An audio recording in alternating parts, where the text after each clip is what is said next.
since I have a very limited 10-minute time frame to go through Livonia Avenue, which definitely does not do justice to the work that we're embarking on Livonia Avenue. So I'm from the New York City Department of Housing Development and Preservation. The first thing you'll notice, there's nothing about retail, nothing about economic in that name. We are solidly a housing agency. The current mayor, Mayor Bloomberg,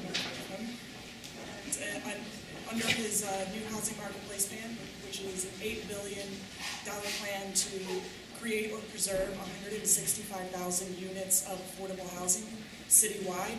Throughout that process, we have developed 1.5 million square feet of retail space. We develop across the city.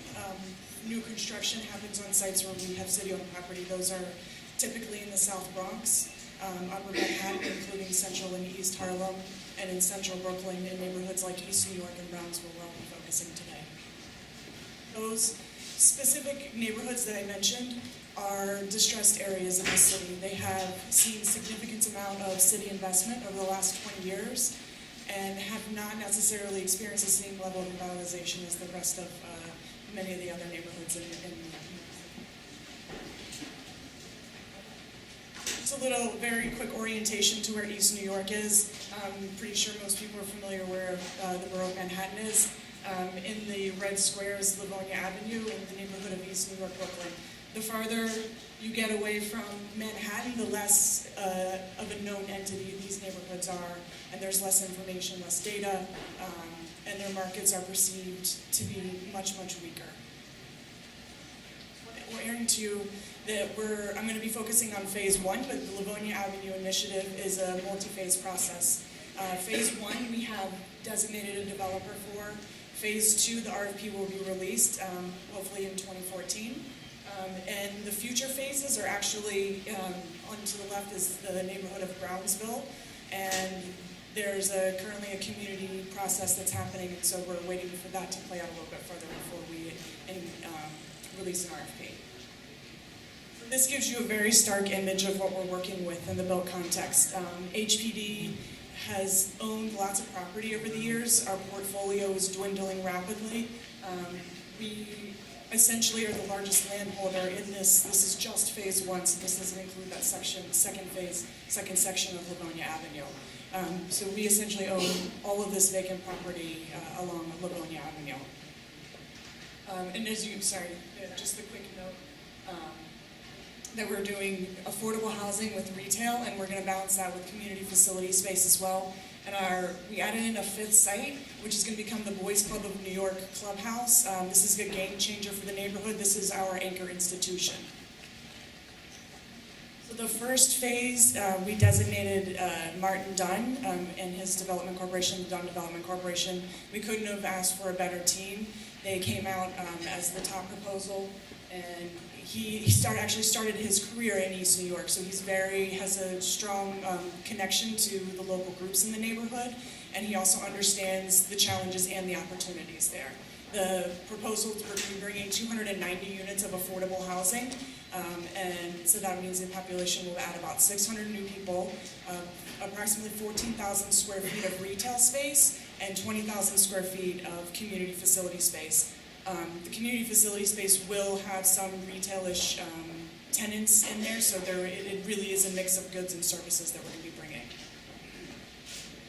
Just wanted to very quickly orient you to what it looks like when you're on the ground. So we're going to go through a very, very quick walking tour of Livonia Avenue. So here, this is you're looking west on Livonia Avenue as if you've just gotten off the number 3 train stop at Pennsylvania Avenue. And as you can see, small shops, and you can actually see a little bit of the vacant land to your right. A lot of the retail that is currently there's a lack of, not much of a mixture of retail uses, so they're concentrated. We do have a lot of vacancies. There is a small grocery store. It's under 4,000 square feet, so not likely to meet the needs of the future population. We're actually at the last block of actual retail, which signals that this is the very end of the corridor, and it's broken up by a blank wall, a storefront church that has limited hours of operation, a couple of vacancies, and a bodega. On the right, a much-needed community facility space. This is a child care facility and housing on the right, but again, another blank wall that really says this, you're no longer in a retail corridor. To the left is a methadone clinic. There's a lot of negative that comes along with that. It's something that's in our focus, and we consider that to be a challenge that we'll be facing, and we consider it to be a very long-term process for redevelopment. And then on the positive note, on the right is a beautiful park that's managed by a local nonprofit. And our housing site will wrap around the methadone clinic, so we see some joint programming to try to activate the space to minimize the negative aspect of having a methadone clinic. So really quick, just to walk you through, how does a government agency engage in retail revitalization? What can we do before we actually designate a development team to carry out that work? So land use is critical. There wasn't a commercial overlay there was like one block on, one block off, the whole corridor along. So we're going to be mapping a commercial overlay across the entire corridor. We're increasing density. There's low rise. A great aspect is that there are homeowners that are off of the avenues, but they're only 1 and 2 family homes, so not quite enough density to support the retail. So we're building 6 and 7 story buildings that really bring a lot of vibrancy to the street. Points. We did put in some specific design requirements. We wanted high ceilings as possible. If you're an architect and you work in affordable housing, you know you're building out the housing first. Anything that's left over, how short that may be, that's what you get for your retail space. We wanted decent window glazing, so we put a minimum of 70% of your actual frontage had to be glazed with window. Additional lighting because we're underneath the elevated tracks. And then we had a very minor setback to extend the sidewalk to add a little bit more street traffic, allow for more vibrancy there. So 22 feet sidewalks on Livonia, and then as you wrap around the corners, 13-foot wide sidewalks. And then on the implementation side, we required an retail attraction and retention plan. We also, on our end, have been coordinating with the Department of Small Business Services to make sure that we're linking up as much public investment as we possibly can. And in addition, we're working on partnerships to work also from the ground up. So the community has a lot to bring to the table. They have SBS has contracts with local groups who are carrying out work, so we want to ramp up those efforts and make sure that they have the capacity to carry out the necessary work. So digging in a little bit more into details, how do you actually do this? We've spent a lot of time on our own end.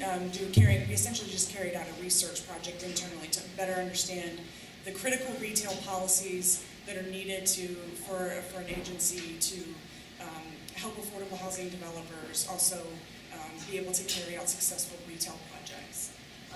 We started, so one specific strategy we went with where we had the opportunity with development sites that we would RFP, we made sure that retail was a component of that. And we needed to provide data in the context because, again, in these communities, there is a lack of data. You give the household income for the area, and people immediately tell you there's no market there because they're not even factoring in the density. I just went through the RFP requirements on the previous page.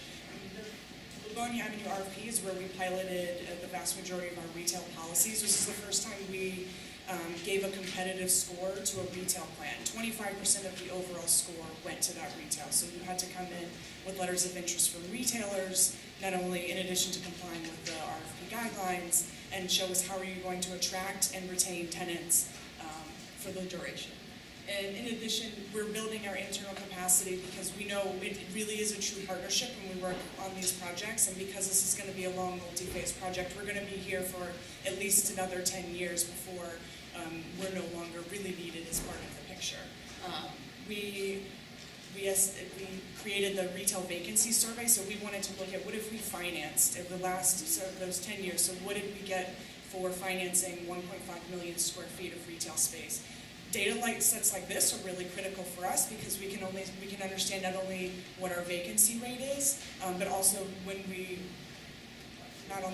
do have a high level of vacancies we experience because we're working in distressed neighborhoods, but the tenants are really critical because we want to know what has worked in other areas. We want to have more creative tenants. Some of the things that we've seen all day today, we want to have that, adding new interesting retailers to these corridors. We had operational improvements on the design side and how we actually project manage projects. So I actually drop in as a consultant internally across multiple different divisions on the planning and the finance end to really make sure that those projects are being shaped so that the retail can be successful as the housing is. Policy and market expertise, I cannot say how critical this is. This is absolutely mission critical. If you don't understand the policies in retail, it's going to be really hard for you to manage that project for the long term and set it up well. Also understanding the market and not being discouraged when you hear there isn't a market here, because based on information in market studies and layering on data, we do find that this is a neighborhood market that can be successful.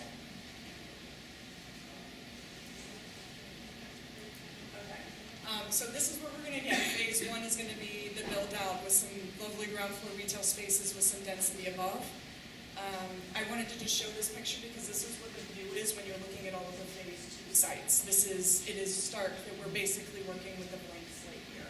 So there's a lot of work, and we're bookended by another train. So we're literally we have 2 train lines that run across Livonia Avenue. So just really quickly on lessons learned. Find partners, expect setbacks. I spend a lot of my time just talking to people, so I say talk and talk some more, because every time I speak to another city agency, a group that does activation of vacant spaces, it's all a learning process for both them and us. We all have business models that we are basically have to abide by, and the better we understand our business models, the better we can start layering and working together. It's really, really critical to understand that. Collecting and make data and policies accessible. I have collected a mass amount of research. Almost none of it is proprietary. I hand it out as often as I can to community groups, because what we find out is that as you want to engage in this work, it is hard to actually get the hard skills to the ground to actually carry out that work. And then pilot interventions. Almost everything we're doing, we're piloting. And even though we're in the pre-development phase for phase 1 of Livonia Avenue, we're actually piloting projects in the South Bronx. We're piloting interventions to see how well they're working in other neighborhoods while we're waiting to queue this up to. Thank you.